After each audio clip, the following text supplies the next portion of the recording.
Hello and welcome to another episode of Bare Bones Wargaming, a show with no bells, no whistles, no frills, just a man, a camera, and his game. On this episode, we are going to be taking a trip in the Wayback Machine, as you can probably tell from the map, and we're going to take a look at 1942 by GDW games from 1978, if memory serves. Here, designed by Mark Miller. This is part of GDW's 120 series. There's a number of games that were part of that series. You can look that up on Board Game Geek if you look under the family tag on this particular game. There's also two other ones from World War II, in 1940, which is the attack on France, and in 1941, which of course, naturally enough, is Operation Barbarossa. This one here, as you can see, is all about the Japanese onslaught at the beginning of the war from December of 1941 through May of 1942 and the conquest of the critical region of Southeast Asia. This is a pretty straightforward kind of game, as you might expect from back in the day, but I have to admit, I've had fun with it the first couple of plays I've done, so let's just kind of get into it, get moving, and a lot of this will be real familiar to seasoned war gamers. Some things may be a little different, or a couple of rules that kind of raised an eyebrow, maybe have a couple of, Scooby-Doo moments, raggy, but, so let's get to it. So basically, the whole goal of the game here is to pound the enemy. You get victory points as the Japanese for capturing the two key fortresses at Singapore and Corregidor. That is the vital ones. The other victory points you get are for eliminating enemy units or forcing them to surrender. If you force enemy units to surrender, you get extra bonus points. And of course, as the Japanese, if you lose units, then you end up losing victory points. Okay, and the game is made of 10 turns, running after 1941, from January to May, into two halves. So like January is turn 2 and 3 in the game. Okay, all right. So let's get to it, and let's just get rolling. Now, normally the game has a turn where the Allies go first. The Allies, of course, being the Dutch, the light blue units here, the British, blimey, these dark blue ones. And then, of course, the good old US of A. You're a grand old flag, which, of course, as you can see, is spread out here on the big island of Luzon, big time. This is, like I said, the second or third game I've done, so I'm trying some different things about this game. I will say, just as kind of to throw this out at the beginning, an observation I have about the game is it's fun, but mostly I think it would be a lot of fun more as a solitaire game, because the Allies, of course, don't have much to do, being in the position they were at in 1942 at the beginning of the war. But it is a challenge to try to do this as efficiently as possible. I'll talk a little bit more about that in a moment. So, here we go. Let's get rolling. Alright, so we have turn 0. Over here is our turn record chart. And the Japanese get the initial onslaught here. There are some special rules you have to keep in mind for the game, which come at the end of the book, end of the rule book, I should say. So basically, each turn is broken down very simply. You got a movement phase, which has 3 parts. You have land, air, and naval movement, and then you got combat, and that's it. You just repeat from there. Okay. All right. So for the Japanese player, each side gets naval movement points. Now, naval movement points can be used to move any units in the game from either port to port, some of the ports being off-map for the Japanese, the north and eastern ends of the map. As you can see, we got Palu out over here, and for the Allies, it's the western and southern portions of the map. You can either move them from port to port, so like, for example, if I wanted to, I could move them from Palu over here to Saigon, or you can amphibiously assault by either directly attacking an enemy unit, like if I wanted to land here straight up in Brunei, or amphibiously assaulting into a coastal hex, and then of course attacking enemy units from there. Okay, so that's how you can use your naval movement points in the game. So, with that thought in mind, let's go ahead here, as the Japanese player, I'll go ahead and get rolling here on turn 0 and begin with land movement. Land movement is the first thing you have to do. Now, land movement is pretty straightforward. Every unit in the game, if you take a look here, and I'll just kind of zoom in on the initial Japanese forces up here in Indochina. Every unit in the game, as you can see, only has one number. Okay, that's because movement points for every single unit are 5. No matter what happens with them, you can only move 5 movement points per turn. Roads are important, of course, because like in most games, they negate the terrain that's there. There's rough terrain, there's swamp terrain, and there's clear terrain. Basically, clear and roads are 1. Rough and swamp is 2 movement points. That's that. Okay. Now, the factor there, of course, is the combat factor. Okay. And for Japan, especially starting over here in Southeast Asia, Japan has a special rule because of the threat of what was going on here with Burma. Okay. And the British forces there, you have to keep a certain number of units in Siam itself, which starts here, which is 5 for the turn, 3 of which must continue to basically guard the border here, to guard the flank as you launch your invasion. So I'm going to go ahead, with that in mind, I'm going to maneuver my forces here and start marching down the peninsula towards Malaya, with the ultimate goal, of course, of capturing Singapore. Alright, so I've got some pretty strong groups I put here together of units. So we'll just go ahead and start marching everybody. So 1, 2, 3, 4.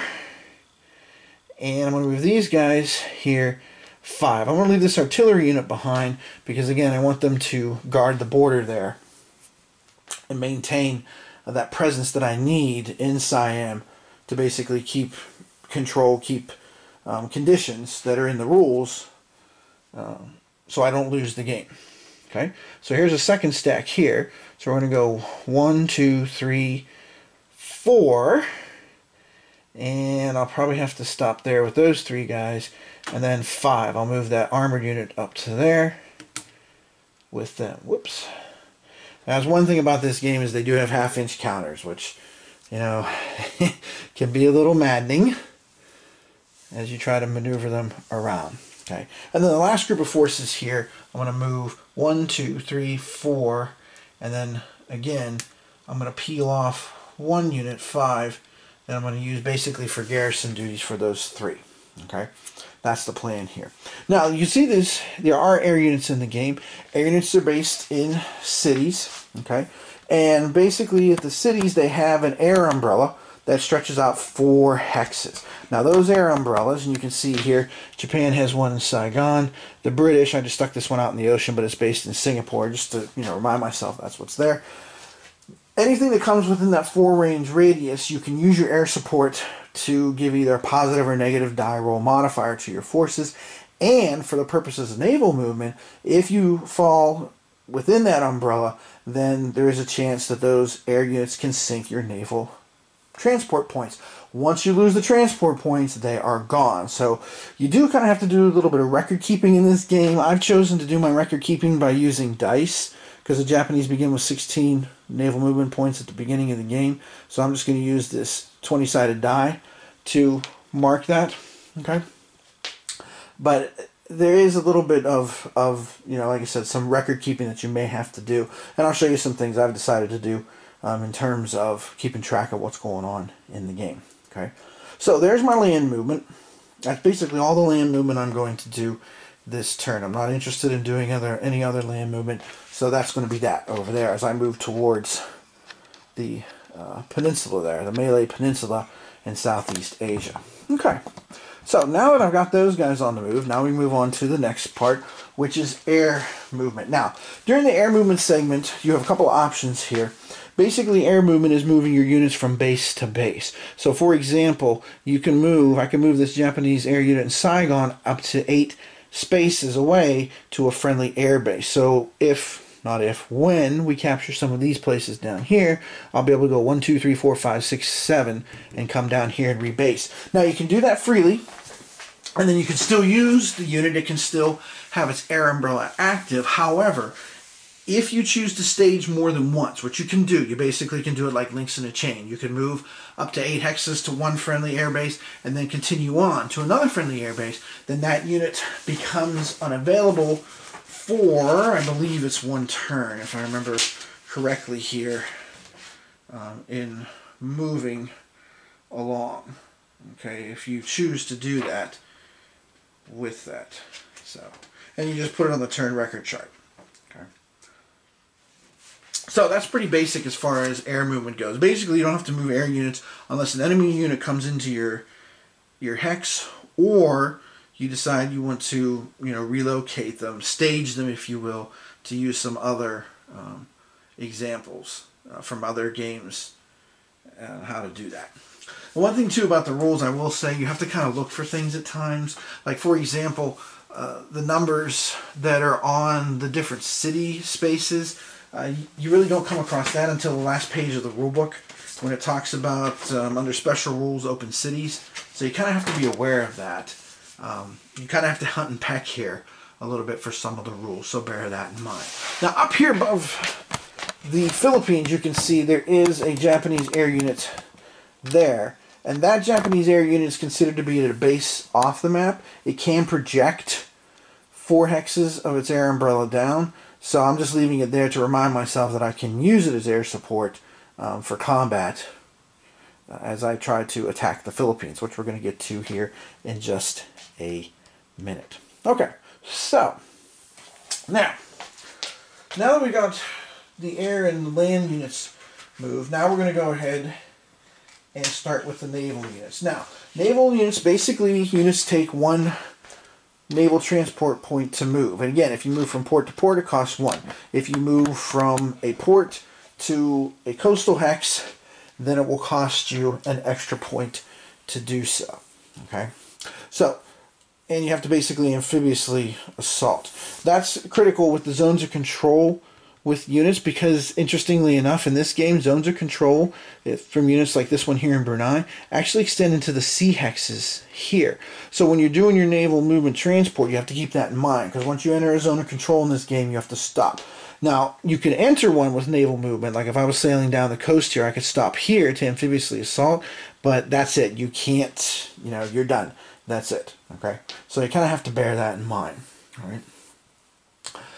So I'm going to go ahead, and the Japanese start the game with reinforcements off the map. You can bring up to 6 of those units onto the map on any given turn. So I'm going to go ahead and bring a bunch of units and basically try to land up here on the northern island of Luzon. Now, basically, as the Japanese player is invading, you have to be careful, because if you fail to force the enemy to retreat from the hex that you're trying to land into, you basically will get those units eliminated. So keep that in mind. So necessarily grabbing the bull by the horns here may not be the smartest thing to do all the time. Okay? Alright, so I'm going to go ahead and start bringing down some of these units. Okay? And I will do 1 amphibious assault just to show you basically how it works. From there, now the U.S. unit, one special rule here, which is based in Manila. Again, I have it off to the side just to remind me that there's an air unit there. It only has an umbrella of 2 hexes to simulate the surprise that happened when it was attacked right after Pearl Harbor, when the Japanese launched that invasion. So that one there, I don't have to worry about as much for the northern tip of the island, unless, of course, I try to come down here and go for the jugular, which, of course, I'm not going to do, because I don't want to risk my forces and lose all those victory points. So I'll use here, I've got 2 units here, and again, doesn't matter which size units you transport, they all end up being the same for the game purposes.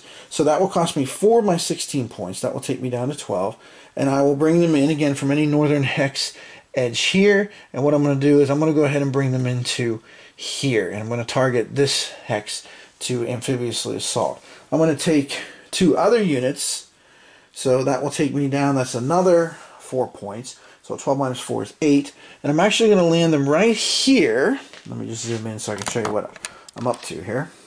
And the point of all this. I'm actually going to land on that little sliver up there that is unoccupied. because then I don't have to risk combat right off the bat, okay, in doing so. And again, I can come from any northern edge here, so I'll do that. So now we're down to, yeah, we're down to 8 points out of our 16. Okay, I've used half of those.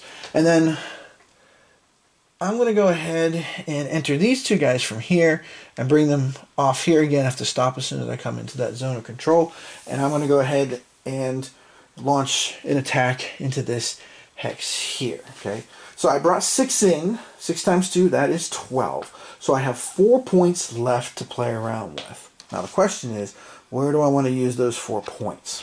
Okay, I could go ahead and land here on the southern island of Mindao, but I also could go ahead and try to strike at enemy ports elsewhere. Ports are critical for the Japanese because until you capture a port in whatever island you're invading or whatever coastal area you're invading, the Japanese will have to spend 1 naval movement point to maintain a beachhead for supply purposes. Supply in this game is pretty straightforward. You basically just have to trace it free of enemy zones of control back to a supply source. Now, a supply source is what you begin the game with. So like Japanese, it's Indochina or off the map or Palu. For the Allies, of course, it's the different cities that are on the map for them, and then off map too. But once a city is captured, it is not a supply source for either side. Now, that doesn't mean it can't be used. For example, the Japanese can capture a port city and still trace supply to that port and then to an ultimate supply source, if you want to use that word. I forget what they use the term here.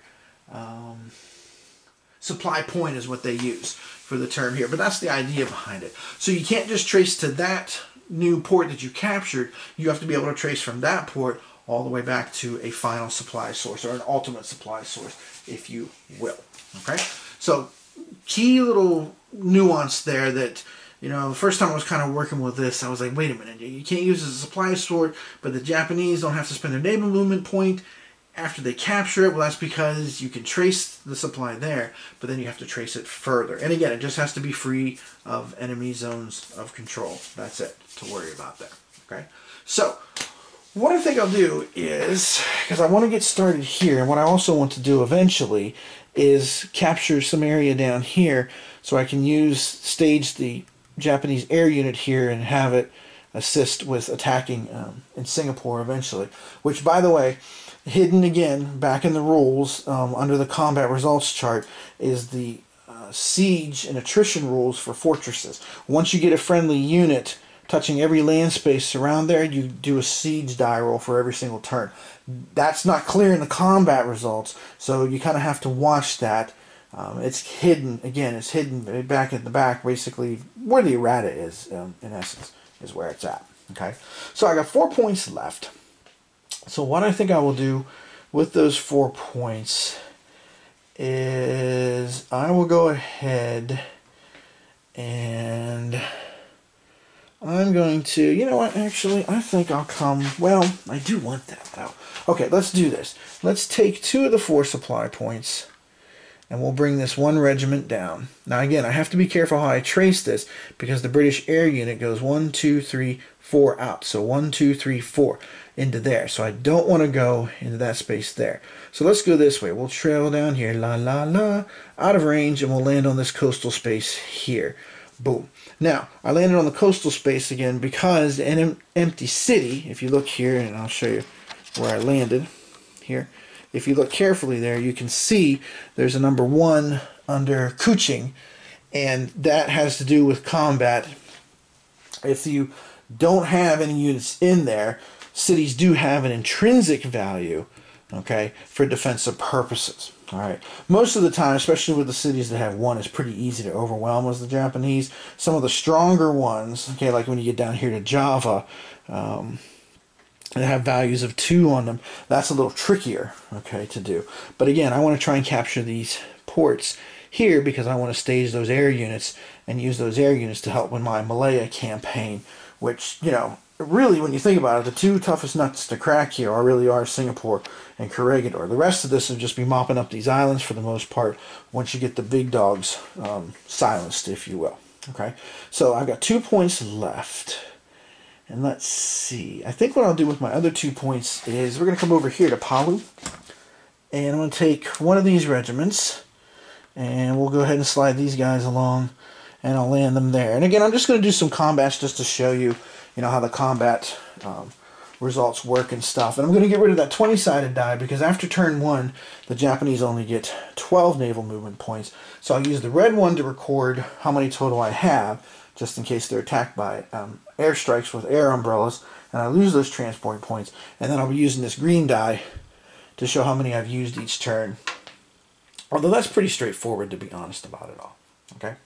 Alright, so now let's go ahead and let's start initiating some attacks here, and we'll go over and talk about how the combat works. And again, the combat's table, because again, this is a game from 1978, so it's not exactly I don't want to say rocket science, because that's kind of is a negative thing, but it's pretty straightforward, let's put it that way, especially if you're an experienced wargamer. Compared to like some of today's war games, it is pretty pretty straightforward. Okay, so alright, here we go.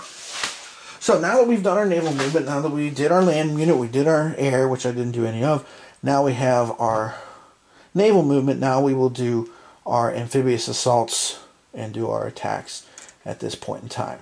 Okay, so let's just start down here to the south in the Philippines here, because unfortunately I should have tried to land these guys someplace else, because technically the city's there, so I'm gonna have to move these guys next turn and attack, so that may not have been the best idea. Oops. Alright, it happens. So let's go over here. Yeah, let's go to Mindanao.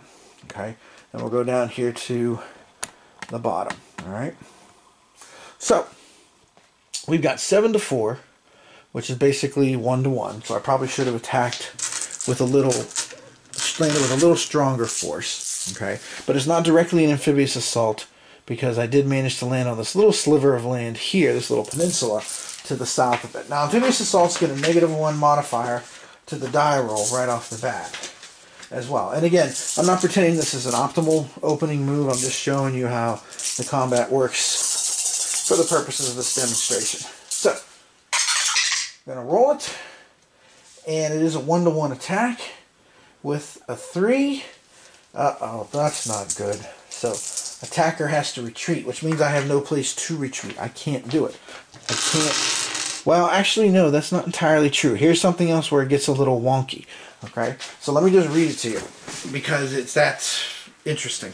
All right, you ready for this? Here we go. So whoever has to retreat, okay, you have to retreat 2 hexes. Now here comes the critical sentence. You ready for this? Well, you know what? Let me just show you. I'll zoom it back out here. Let me just show you what this says. Get a load of this. Here, right here. Such movement may be into and through enemy zones of control. What? Yep, it's true.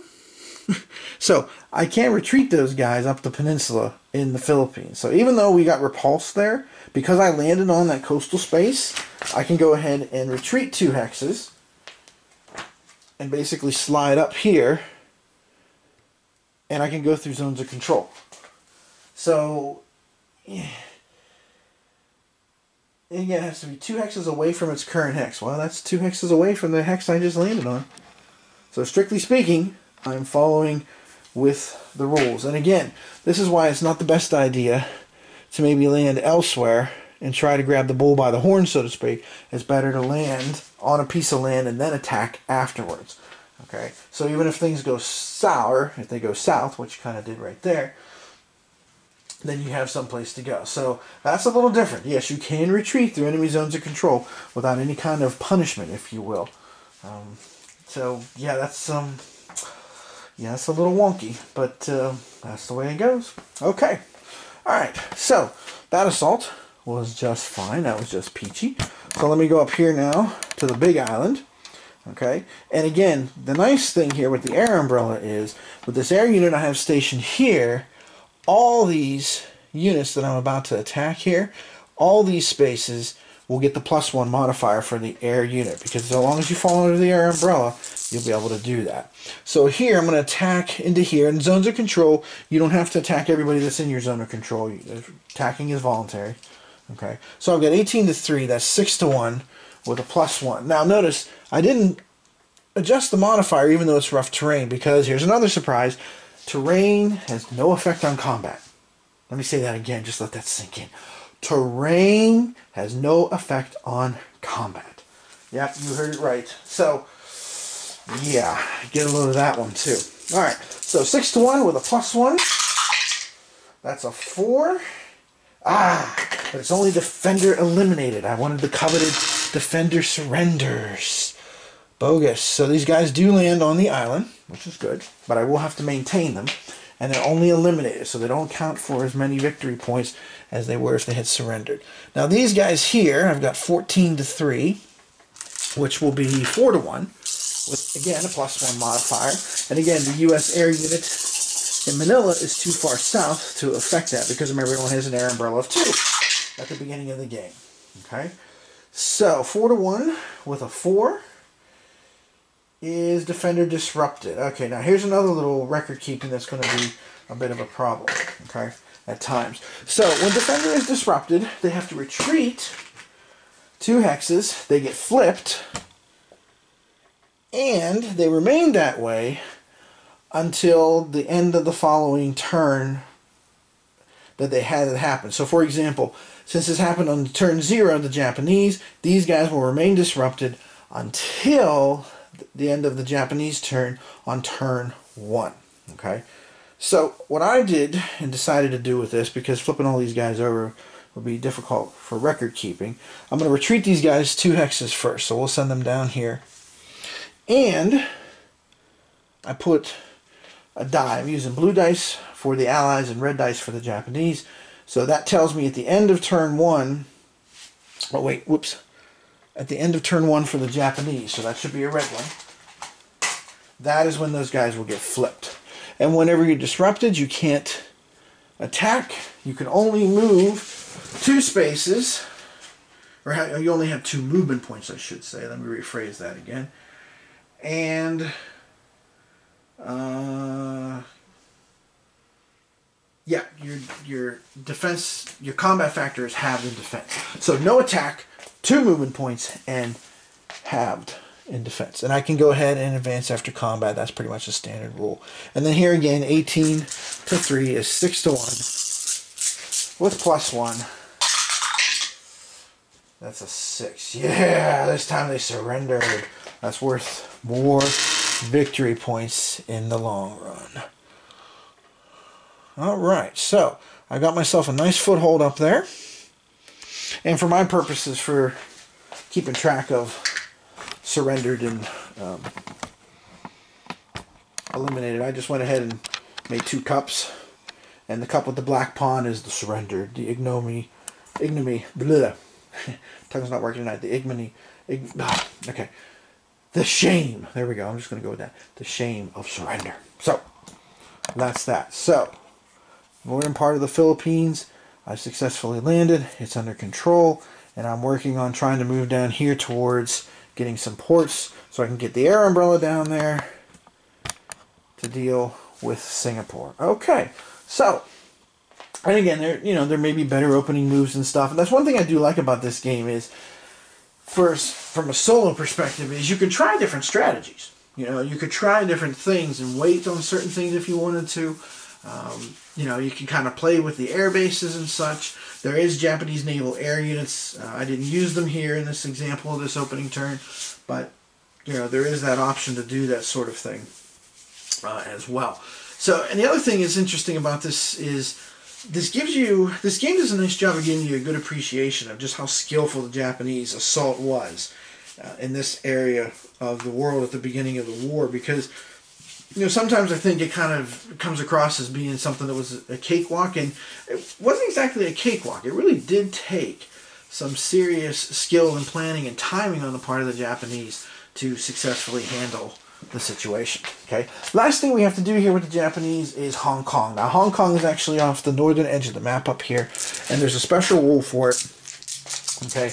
Basically, as a Japanese player, you have to roll a die and see if Hong Kong capitulates. If you roll a 1, you lose units. Now, there's the 38th Infantry Division that was committed to the Hong Kong assault. If you lose all 3 regiments of that division, then you have to take some of your actual units in the game and siphon them off and send them to Hong Kong to deal with the situation there, because, you know, obviously the situation has not gone as planned. So, kind of have to bear that in mind as well, too. So let's see what we get here to force a capitulation on your 6 on turn 0. Ah, well, call me Mr. Lucky, as opposed to kill Dr. Lucky. I got a 6. Wow, so that's that. So no worries about that anymore. I don't have to worry about any infantry being siphoned off there to Hong Kong, because Hong Kong has fallen, baby. Woo! All right, good opening turn. Well, I mean, decent opening turn. Maybe good is a little strong for the Japanese. Okay, so now we go to turn 1, and we do the same thing for the Allies. Okay, so the Allies start land movement first, which I don't really have a whole lot of land movement here. I'm just going to basically leave everybody where they're at. Sea movement, the Allies only get 2 movement points for sea movement. That's it. And the only thing I'm going to do with those 2 points is, to make it harder and make the Japanese work more, I'm going to take these 2 guys that are stacked here, and I'm going to go ahead and move the one here, to there, to land. Okay? And again, naval movement, I don't know if I've stressed this before, but basically it's an unlimited number of hexes. The only thing you have to watch is enemy air umbrellas. That's the one thing that can slow you down, so to speak. Okay? Alright. And of course, reinforcements also can enter the game here too, as needed as well.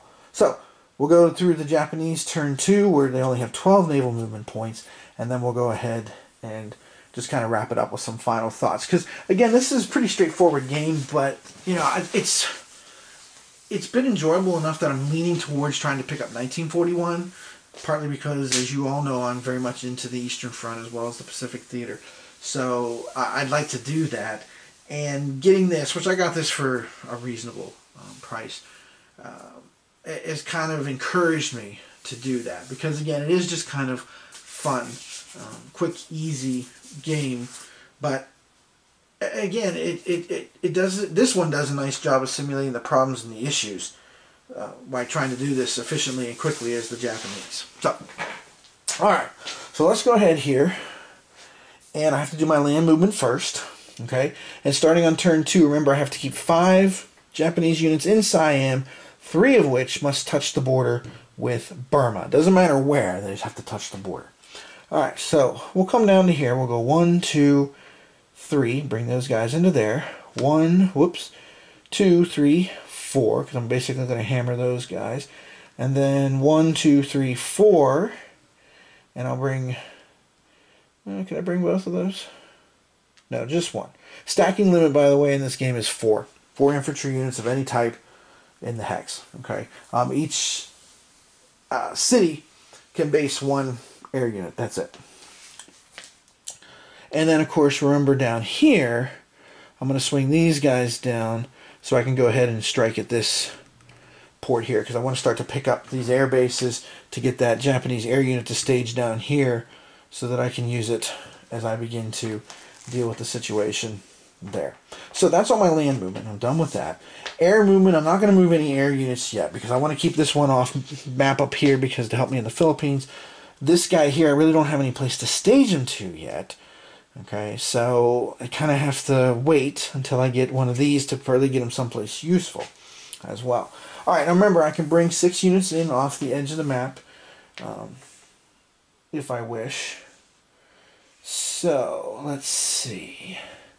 Now, the Japanese units that are the naval units, which are the ones that are white with red, they have their own inherent naval points. So they don't have to necessarily deal with or worry with or about needing that extra transport points that I would normally need. So, okay. So what I think I'll do here is 2, 4. Now I have to be careful, because remember, I have to maintain, as I said before, I'm going to have to spend 1 point, 1 point, 1 point. So I'm going to have to spend 3 points to basically support those beachheads. So actually, technically speaking, I'm already down to only 9 naval movement points. Whoops, 9 for this turn. So I really got to capture some ports, and I got to do it soon. All right. So with that in mind, I'm going to move the one naval air unit down to here so I can use it to assist with the assault that's there. Now, once you use the naval air unit, it's not available for the next 2 turns. That's another rule that I think is a little wonky, because obviously the naval air unit is representing air units from aircraft carriers, so it seems a little strange to me that it wouldn't be available right away again. I mean, like, 2 turns is a month. That's a little odd, but that's the rules, so I think that might be done for just play balance, quite frankly.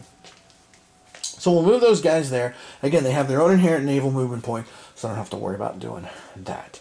So, I still have 9 points left. Let's see. Well, I'm going to spend 2 of those points and bring this guy into here. And again, I'll land on this peninsula so I can gang up on everybody there. And now when I move the Japanese units like this, the naval ones, they have their own inherent naval point. So basically what that means is I had to spend 2 to move this army unit in. I need to spend 1 to bring this guy in. So I just spent 3 points. That takes me down to 6 naval movement points left.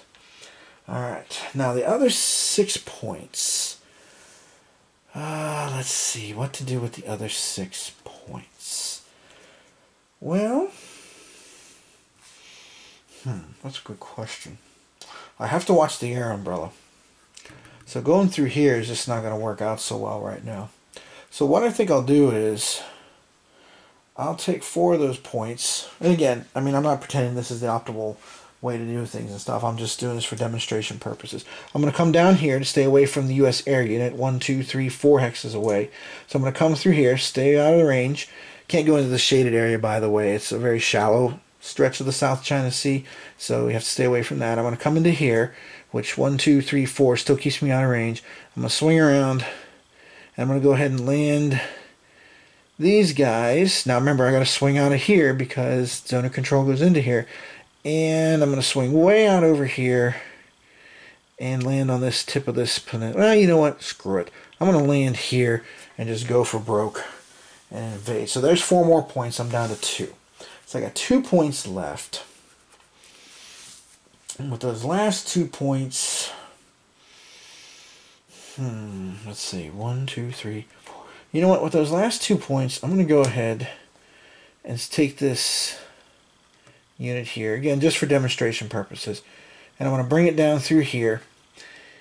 And 1, 2, 3, 4. So I don't want to do that. So let's go over this way here. 1, 2, 3, 4. So I'll wait until the last possible second. And now that I'm in the air umbrella, okay, for every hex you move into, the odds get better and better. So right now, for the British to sink me, they need a 1. And then if you move through 2 hexes that's under the air umbrella, it becomes 2 or less, etc. Whew! Now that was tight. That was a 2. But managed to sneak through into there. So now we'll be ready to go ahead and assault into that space there. Okay? Alright. So that's my naval movement points. I'm done with all of those guys there. So now we got to move on with the next part of our combat phase. Alright. So I'm going to quickly just go through that, and then we'll wrap it up. Yeah, we'll wrap it up. Okay, so over here on the Malaysian Peninsula, I'm going to go ahead and attack using that air support point there. Boy, those red counters don't show up very well, do they? Eesh.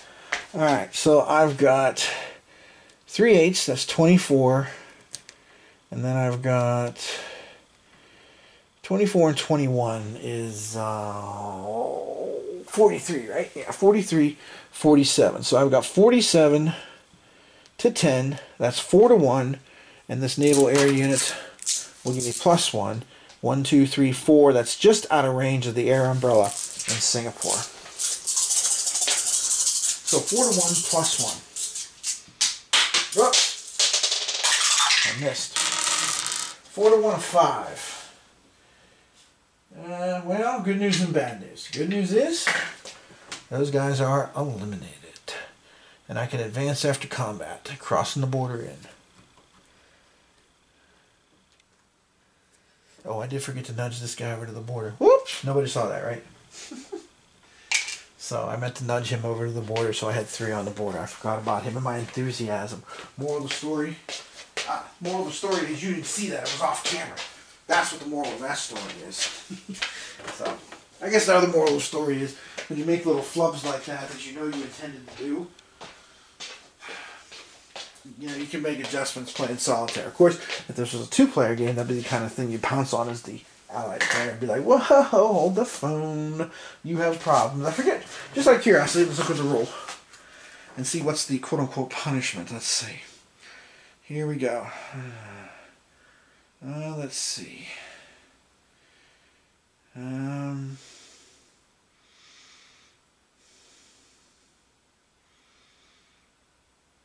Doesn't say that there's any kind of punishment for it. Well, that doesn't make any sense. So what happens if you don't commit them? Do you lose the game? It doesn't say. Alright, well, I guess then you have to fix it as fast as possible. I guess maybe that's the quote-unquote punishment. Okay, so we'll take this naval air unit here and we'll place it on the track 2 turns further, so it'll be available on turn 3 again. And again, that just seems a little wonky to me, but okay, whatever. Alright, let's come over here to these 2 open cities that we've got. Now with open cities, which again falls under the special rules, okay? Alright, so basically, totally divided by this, divided the total, okay, so basically it's that. And that result or less on 1 die for the city to fall. So basically it's 7-to-1 odds. Both of these cities are going to fall, no sweat. So in and in. And now I've got some nice supply points there for myself. So that worked out well. But of course it cost me naval points to do that, and I only have so much time, although time is not exactly the biggest enemy of the Japanese. Alright, so we got a 2-strength unit here, and I've got 14-to-2, which 7-to-1, which comes out to 6-to-1. But remember, -1 to the die roll, because it is an amphibious assault. But you need to either go big or go home. So, 6-to-1 of 3. Well, again, good news and bad news. Good news, the enemy is eliminated. And I get to waltz into there, and I've got a port under control. So I don't have to spend a naval point maintaining those guys there, because I do have a port under my control. As long as I can trace it back home, so to speak, which I can do right now. But the bad news is they didn't surrender. Okay, moving along. Let's come over here, down to the southern part of the island here. So we'll attack with these guys. So I got 17-to-4. That's going to be 4-to-1.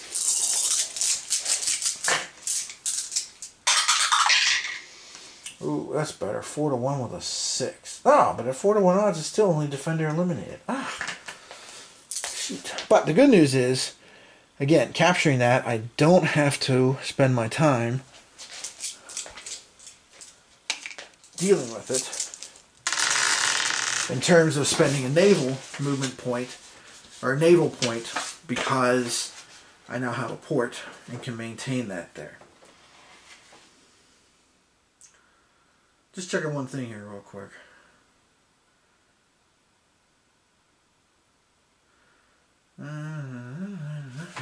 I don't think you add those intrinsic things to it. But I guess I should double check that. I'm pretty sure I read the rules before. You don't actually add those units only if it's an open city, aka there's nobody else home. Yeah, because that's what it says for this special rule. Okay. Each city, if the city is empty, okay, marked with a number indicating relative resistance to enemy occupation. Yeah. Yep. Okay. Yeah. So I think I've done that right. If not, somebody can go ahead and let me know in the comments section. And then up here in the northern part of the Philippines, of course, we'll go ahead and we'll continue. And again, I could have had the U.S. try to counterattack some of these beachheads if I had wanted to with the Allied portion of turn 1, but I just didn't do it. Okay. So again, we'll have +1 with all these guys. striking into those 3 areas there as we try to get down there to capture Corregidor and Manila as quickly as possible. Because the Allies do have, just to show you, the Allies do have, as you can see, there are a number of reinforcements that come into the game. And then over here on the edge, I've got these 2 Dutch ones, because they only come into the game whenever Java is actually assaulted by the Japanese. So, but... okay, alright, I've been at this for a while, so I'll tell you what, we're just going to go ahead and stop. Just not even finish off with the assault there on Luzon. We'll just let that go, because I think I've demonstrated exactly what the game's about and what it's like. So again, you know, it's a good game from the standpoint of it's just kind of fun to play solo in this campaign that's usually underrepresented in the wargame community. Now, I have been also messing around with Against the Odds annual Forlorn Hopes, but that's actually has a lot of emphasis on air power, which again, you know, is cool because the importance of land-based air, I think, sometimes is overlooked in the Pacific theater between the carrier, the whole emphasis on the carrier warfare, and then of course the naval battles that went on and stuff. The whole land-based thing is kind of sometimes lost in the shuffle, which that does a nice job. I'm still working on wrapping my head around that because that's a little different system. So, but I'll keep at it because I also bought Operation Cartwheel because again, my Pacific theater mania knows no bounds. So, like I said, I like this. It's fun. It's light. It's easy to play. And I am thinking about buying 1941. I probably won't mess with 1940 just because the Western Front just really doesn't interest me that much when it comes to World War II. I'm more about the Eastern Front than about the Western Front and North Africa, for that matter, too. Plus, of course, you know, I'm not fabulously rich, so I can't exactly buy everything and anything under the sun. Be nice, but can't be done. All right, so again, give you a little taste here of an oldie, 1942. This is the boxed version. There's also a Ziploc version as well, too. So, if you're into Pacific theater, you want something light and easy, and something that kind of to show you physically, you know, the skill that the Japanese needed to pull all this off within a certain time frame and stuff, you know, I would recommend the idea of picking this up. And again, you know, the Allies could do better dispositions than I did. I just put stuff down to kind of basically demonstrate how the game works. Alright, so next time, I'm not sure what I'll be doing next time around. I may actually jump away from World War II for a little bit because I do have First Strike 62 in the mail on the way here right now from Schutz Games, done by Bruce Costello, who did the Warplane drop shots, which I have somewhere. I haven't played those in years, but I have them somewhere. So I'm looking forward to trying that First Strike 62. Which, of course, you know, obviously the idea being the Cuban Missile Crisis. I'll be curious to see if it's a nice complementary game to Red Menace, which I enjoy a lot, which, of course, is more emphasis on the bombers with not as many missiles, whereas 62 I would expect would have a little more missiles. But we'll see. That's going to be showing up. So I might do that game next. That's what I'm kind of leaning towards. But, of course, I'll come back to the Pacific Theater and the Eastern Front as needed. So, this has been Tim Korchnoi from Bare Bones Wargaming saying thanks for watching, and I'll see you next time either from the Pacific Theater, the Eastern Front, or more than likely the Cuban Missile Crisis, where we will bury you. You will be in ground and you will be defeated. Duh. Something like that. I've always liked that about the Russian language, how you say yes. Duh. Because you can say yes like you don't even care. Duh. You know? It's like, duh. And it doesn't even sound that bad. Like in English, you know, you say yes like you don't care, like, yes. You know, it sounds bad. But in Russian, you can get away with it and just be like, duh. Duh. You know? Anyway, I digress. So, thanks for watching. See you next time.